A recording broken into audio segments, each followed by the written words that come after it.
Just had a tough conversation with the client.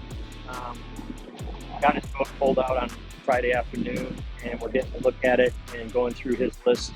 And to be honest with you, I was blunt with him and told him he'd be better off just selling this boat right now, as is, where is. It's in rough shape, needs a lot of work. I just got off the phone with him. First off, be blunt, okay? I don't mean to hurt your feelings, but I'm going to be honest and upfront.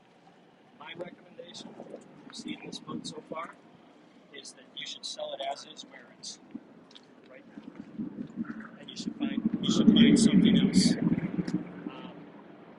It's in rough shape now. You're gonna spend a lot of money, and at the end of the day, it's still going to be an old, worn out boat. So, if you want me to proceed, we will. We can inspect everything, and I can do a write-up and tell you our findings, and what the recommendations would be as far as fixing and repairing. But I would say, just from what I'm seeing, I would recommend selling it and getting something newer that's in much better shape.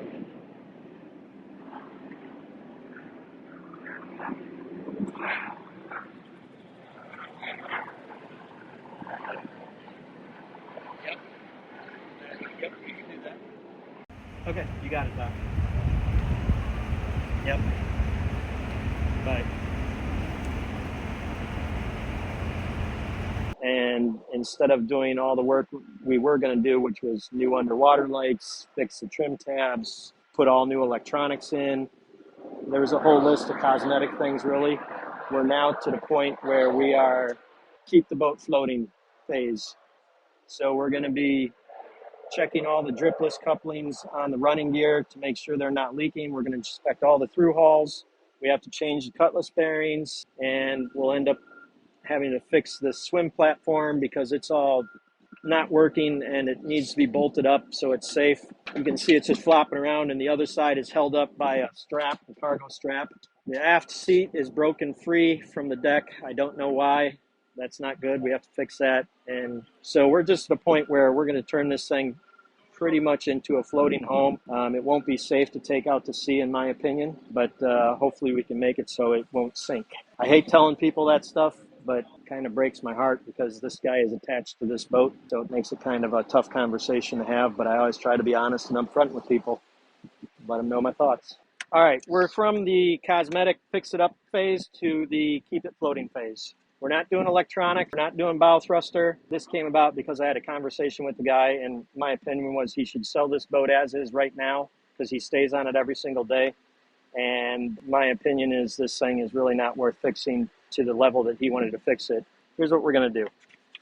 Bow thrusters off the list. Ice makers on order. We're not doing the Garmin. We're going to paint the bottom. We're not doing underwater lights. You two guys, though, I need to make sure that those underwater lights aren't leaking. Okay, they're good?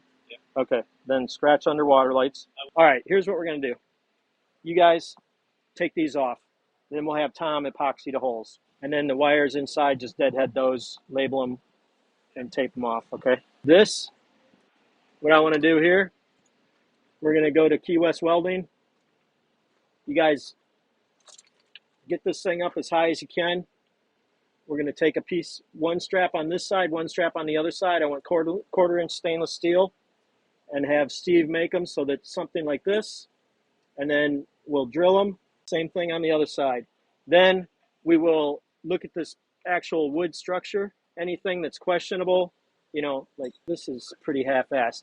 We'll probably end up taking some of this apart and replacing what we need to replace. So turn the batteries off. Check the batteries anyways. I don't know how old they are. Are they lead acid? You guys just work through this as best you can. If somebody comes to a stopping point, call me because we have other jobs to do, but I wanted to get a head start on this one. That's the one thing about repairing boats. You just never know what you're going to find when you start working on one project and what it can lead to another.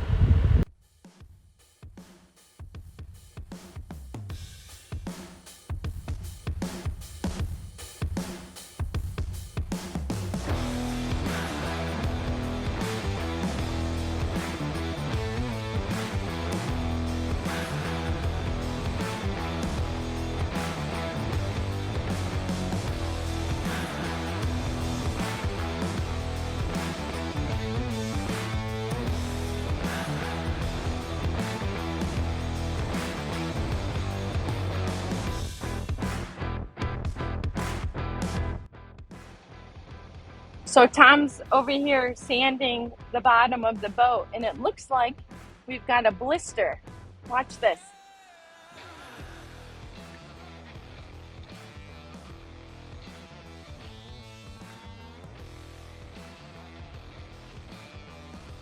So this is the back deck that we took off of this boat that we're addressing for the swim platform. See, it goes right up there. But it looks like the board is damaged, so we're gonna have to see what we can do for that. So I thought I'd give you guys an update on where we're at on this boat right here. We got the bottom sanded. It's not very pretty, but we're not putting a lot of money into it. We're just, like I said, we scuff sanded it. We'll put a layer of bottom paint on it. We did have some blisters that were blown out. We had to grind those out and fill them. And the filler is still just a little bit soft, so we'll have to come back and repair those out before we paint it. Bow thruster, we're going to put all new zincs on that. And back here, we removed the props and sent those to the prop shop to get cleaned up and adjusted because they were bent. We pressed out the cutlass bearings. That's a sleeve that goes inside here that keeps the shaft in alignment. We'll put those back in when we finish up everything inside the boat. This side is out of alignment. You can hear that it's hitting this metal. It should be perfectly centered inside of here, and there's way too much stress on it, so we have to do an alignment on the engine. In the engine room, will be all the way up and tight, and we have brackets made that'll go here and bolt together, so this will be locked up. Then we will rebuild a wooden platform on top here. This side, we have to pull the running gear out and replace the dripless coupling on the shaft up in the engine room. The one that's in there, the dripless coupling, is what keeps the water from getting up in the engine room from down here, because that shaft does go through the boat, and the one that's in there is leaking, so we have to put a new one in there. And I think that's about it. So, shocking news. We just got notified from our client that owns this boat, a couple hours notice really. He's going to Ukraine and we've got it. We're stuck with the boat. We have to fix it, and we really have limited communication with him. We have to communicate with WhatsApp. Sometimes it works, sometimes it doesn't. But yeah, shocked. He's gone, left town. Don't know when he's coming back. We're just going to continue on fixing the boat.